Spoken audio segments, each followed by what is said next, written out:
आइए देखते हैं, मजा आएगा। पिक्चर चालू करो बे। चलो चलो चलो।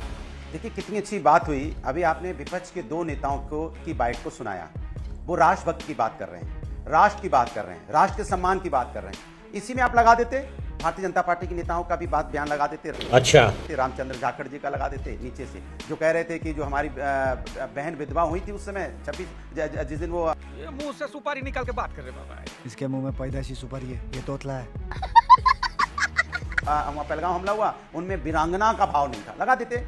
उनके एक और बाइट लगा देते, विजय शाह की भी लगा देते, जो कह रहे थे सुप्रिया कुरैशी जी आतंकवादी की बहन बता रहे थे, लगा देते उनका भी। एक डिप्टी सीएम बिहार का भी लगा देते, एक डिप्टी सीएम मध्य प्रदेश का भी लगा देते बयान। ये फर्क है विपक्ष और सत्ता पक्ष के नेताओं। विपक्ष के जो नेता है वो राष्ट्र की बात कर रहे हैं, राष्ट्र एकता की बात कर रहे हैं। वो ऑपरेशन सिंदूर जो हुआ है उसमें जो हमारे सैनिक है, जो देश की सेना है, उसके शौर्य की तारीफ कर रहे हैं। ये हम लोग हैं जो शौर्य की तारीफ कर रहे हैं, क्योंकि देश की जो सेना है उसके सब पूरे देश को गर्व है।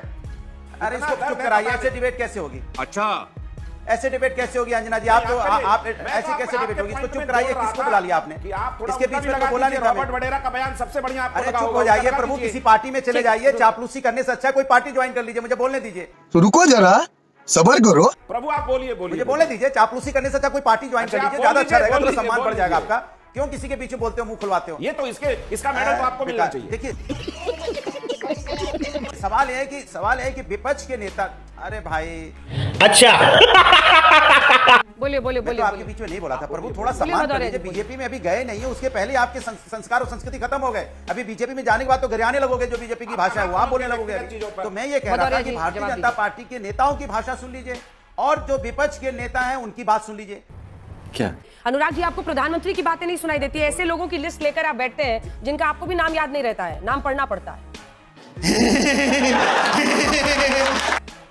नहीं, मुझे नाम याद रहता है।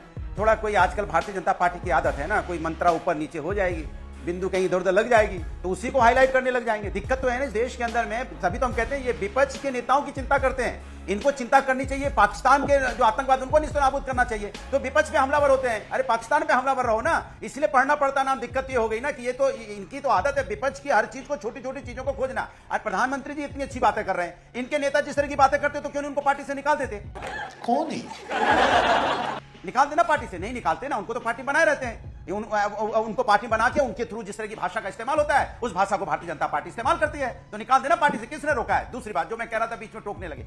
फिर जो भारतीय जनता पार्टी की अभी 11 साल की सरकार में इनकी उपलब्धि देखी। 11 साल की सरकार में इनकी सरकार 2014 बनी थी, सबसे पहला यही था कि काला धन विदेश में जो रखा है वापस लेके आएंगे। क्या काला धन आ गया? मैं पूछना चाहता हूं। नोटबंदी लगाई थी, आतंकवाद खत्म हो गया। क्या आतंकवाद खत्म हो गया? आज भी हम आतंकवाद से लड़ रहे हैं, जूझ रहे हैं। इनसे पूछना चाहता हूं, हम आएंगे, महंगाई बेरोजगारी तो एक तो निस्तो नाबूद हो जाएगी, कहां चलेगी? मैं पूछना चाहता हूं। 80 करोड़ लोगों को लाइन में आज भी लगा रखा है, 5 किलो चावल 5 किलो आटा में, और ये लंबी लंबी बातें बनते हैं। लॉकडाउन लगाना था, लॉकडाउन लगा दिया, ना जाने कितने लोगों की मौतें हो गई। उसके लिए तो प्लानिंग थी, प्लानिंग के तहत लगाते। यही वो हथकड़ी बेड़िया डाल के अमेरिका हमारे लोगों को हमारे देश में भेज रहा है। ये हमारी उपलब्धि 11 साल की।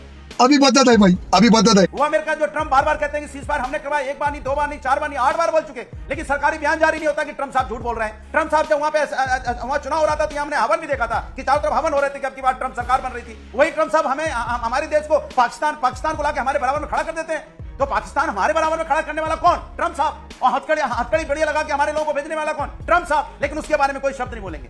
आजकल जो ट्रम्प नाम का माला आप लोग जप रहे हैं, एस जयशंकर भी तो बता रहे हैं, विदेश मंत्रालय से रणधीर जायसवाल जो है वो भी तो बता रहे हैं। देखिए अंजना जी, ट्रम्प की माला हम नहीं जपते कभी भी। हम तो वो लोग हैं जो दुश्मन को घर में घुस के मारते हैं, आज भी मार रहे हैं। और जब आदरणीय नेताजी डिफेंस मिनिस्टर थे तो चाइना को 4 किलोमीटर घुस के मारा था।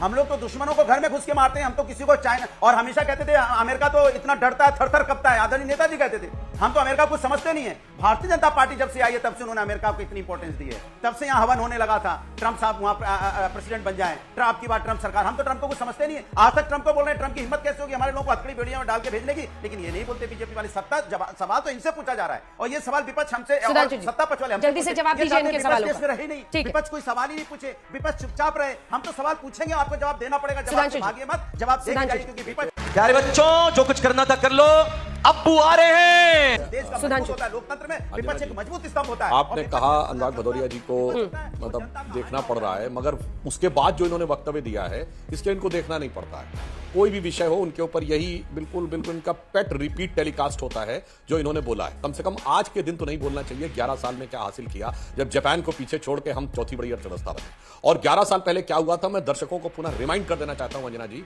16 मई 2014 को हमें स्पष्ट बहुमत मिला था, 26 मई को प्रधानमंत्री ने शपथ ली थी। 18 मई 2014 को लंदन के संडे गार्डियन ने अपने एडिटोरियल में लिखा था, India second tourist with destiny.